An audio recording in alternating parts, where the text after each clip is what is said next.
네, 안녕하세요. 코인 리서처입니다. 저번 영상에서 말했던 방향대로 흘러가고 있네요. 어제 하락 덕분에 이제 좀 야무지게 먹고 나왔습니다. 그래서 오늘 영상은 이제 두 가지를 말씀드릴 건데 정말 굉장히 중요한 영상이 될 겁니다. 정말 중요하니까 집중해서 영상 끝까지 보시길 바랍니다. 자, 먼저 말씀드릴 내용은 저는 지금 단기 상승을 보고 있습니다. 왜냐하면 지금 이 구간은 단기 롱 진입하기엔 굉장히 매력적인 구간이기 때문입니다. 자, 일단 제 원래 시나리오였던 저번 영상 복귀부터 한번 해볼게요. 우선 1월 6일 비트 1시간 차트를 봤을 때 하락세기형 패턴 이후 상단 저항선을 뚫었던 상태였습니다. 그러면서 작은 상승 삼각 수렴 패턴이 포착이 됐고 이때가 오전 11시였는데 위 저항 라인까지 돌파가 나왔던 상태였습니다. 그래서 다시 하락보단 상승에 더 초점을 두고 있었는데요. 다만 가장 아쉬웠던 부분은 당시 비트 4시간 차트 기준 RSI 지표상 과매수 영역에 들어왔다는 부분이었습니다. 물론 여기서 추가 상승 당연히 나올 수 있는 상황이었지만 공격적인 롱 진입 리스크는 크다고 판단을 했고요. 이 RSI 과매수 영역을 찍었다고 해서 무조건 절대 하락은 아닙니다. 당시 상황을 봤을 때 당연히 여기서 추가 상승 나올 수 있었고 마찬가지로 추가로 약 4% 정도의 상승이 발생이 됐죠. 다만 그 다음이 문제라고 봤습니다. 최근 두 번의 과매수 구간을 체크해 보면 이때 과매수 구간을 찍고 난 다음 나왔던 조정들은 약 마이너스 12% 이상씩 발생이 됐습니다. 그리고 지금 이때 고점을 찍고 현재는 약 마이너스 6% 이상 조정이 발생이 된 상태인데 이런 관점들은 이제 여기 이 텔레그램 안에 다 공유를 해놨고요. 그리고 이런 관점을 좀 더 빠르게 보고 싶으신 분들은 이 텔레그램 안에 입장하시고 또 구독과 알람 설정까지 해두시면 영상 업로드 또는 여기 실시간 브리핑을 통해 굉장히 빠르게 받아보실 수가 있습니다. 사실 이 시장 어떤 정보를 누가 먼저 보냐가 굉장히 중요합니다. 누르는데 1초도 안 걸리니까 1초만 투자해 주시면 여러분들 매매에 도움되는 정보들 받아보실 수 있습니다. 자, 이제 이어서 저번 영상에서 즉 저번 관점에선 상승 후 조정을 봤었는데 지금은 그 반대입니다. 지금 이렇게 이 조정이 온다면 오히려 기회라고 봅니다. 그 이유를 이제 하나씩 말씀드려 볼게요. 우선 첫 번째로 비트 1시간 차트 기준 RSI 지표상 과매도 영역에 머물러 있습니다. 지금 현재도 이 과매도 30 영역 안으로 들어오지도 않은 상태이고요. 이런 과매도 영역은 언제나 기회였습니다. 조정 없는 상승은 없는 것처럼 마찬가지로 끝이 없는 하락은 없습니다. 그리고 비트 4시간 차트 기준으로도 현재 RSI 지표상 과매도 영역 30과 가까워진 상태입니다. 지금 이 30 구간에 맞춰 추가 하락이 나온다면 저는 이 추세선까지 조정이 나올 거라 보고 있고요. 저 위치는 가장 최근 단기 상승을 보여주고 변곡점이 됐던 추세선이기 때문에 여기에 이 위치의 가격은 93에서 93.6K 부근입니다. 만약 여기를 찍어준다면 이제 비트 4시간 차트 상에서도 이 RSI 과매도 구간은 진입을 해줄 거라고 봅니다. 자, 이제 이때가 가장 중요한데 저번 영상에선 과매수 영역이었기 때문에 하락을 조심해야 된다고 했고 이번엔 반대입니다.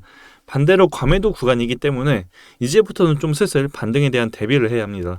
아까도 말했지만 처음부터 끝까지 하락만 하지 않습니다. 하락을 하더라도 이렇게 내렸다 올리고 하기 때문에 비트 4시간 차트 기준 이 RSI 과매도 구간을 찍어준다면 그때부터 분할 롱을 받을 생각입니다. 마찬가지로 이때 이 30을 찍는다고 무조건 그때부터 그 반등은 절대 아닙니다. 이 구간을 더 깨고 추가 하락 당연히 나올 수 있기 때문에 분할로 접근을 할 거고요. 이렇게 202평선을 깨고 하락을 했을 땐 결국 다시 한번 이 202평선 위치까지 회복을 해주기 때문에 지금 이런 하락은 오히려 좋다. 오히려 지금은 비중 조금씩이라도 분할 매수의 기회다라고 봅니다. 자, 2021년 1월 부장 때와 지금 2025년 1월 상승의 폭이 굉장히 다릅니다. 알트도도 마찬가지고요. 저는 지금 이렇게 생각을 해요. 2025년 1월 지금 현재 시장에 돈이 안 돈다. 즉 2017년 때처럼 이 시장뿐만 아니라 전 세계적으로 현금의 유동성이 많이 부족하기 때문에 지금 이렇게 큰 차이가 나지 않나 싶습니다. 지금 보고 있는 지표는 비트코인의 가격과 글로벌 유동성 간의 상관관계인데요. 굉장히 중요한 분석 지표 중 하나입니다. 이 글로벌 유동성은 일반적으로 전 세계 금융 시스템 내에서 사용 가능한 현금 그리고 현금성 자산의 총량을 의미합니다. 여기서 M2는 현금, 예금, 단기 금융 상품 등을 포함한 유동성을 나타낸다고 보시면 되고요. 유동성이 증가하게 되면 시장에는 자금이 풍부해집니다. 그로 인해 이제 상대적으로 높은 수익을 기대할 수 있는 주식이나 암호화폐와 같은 위험자산 시장에 자금을 넣을 가능성이 높아지죠. 이미 다 한 번씩 경험을 해보셨을 거라고 생각을 합니다. 자, 이제 이 지표를 보면 2020년 그리고 2021년 이 암호화폐 시장은 굉장히 강한 상승장을 경험했습니다. 흔히 돈복사되는 시장이었고 이때 이렇게 글로벌 유동성이 높았던 이유는 코로나 팬데믹으로 인해 각 나라의 중앙은행들이 대규모 유동성 공급을 했고 또 기준 금리까지 낮췄던 시기와 맞물립니다. 쉽게 말해 돈도 많이 풀리고 대출을 받더라도 이제 이자가 낮기 때문에 큰 부담감이 없었죠. 하지만 지금은 전혀 다릅니다. 이때와 지금 상황은 정말 정반대의 상황이죠. 금리 인하를 하고 있긴 하지만 이때와 같은 유동성을 지금은 따라갈 수 있는 상황이 아닙니다. 우선 우리가 생각하는 2011년 1월 달과 같은 부장이 오기 위해선 글로벌 유동성이 먼저 확대가 되어야 합니다. 최소한 이 빨간색 라인까지는 와줘야 그 다음 부장을 기대해 볼 수가 있겠죠.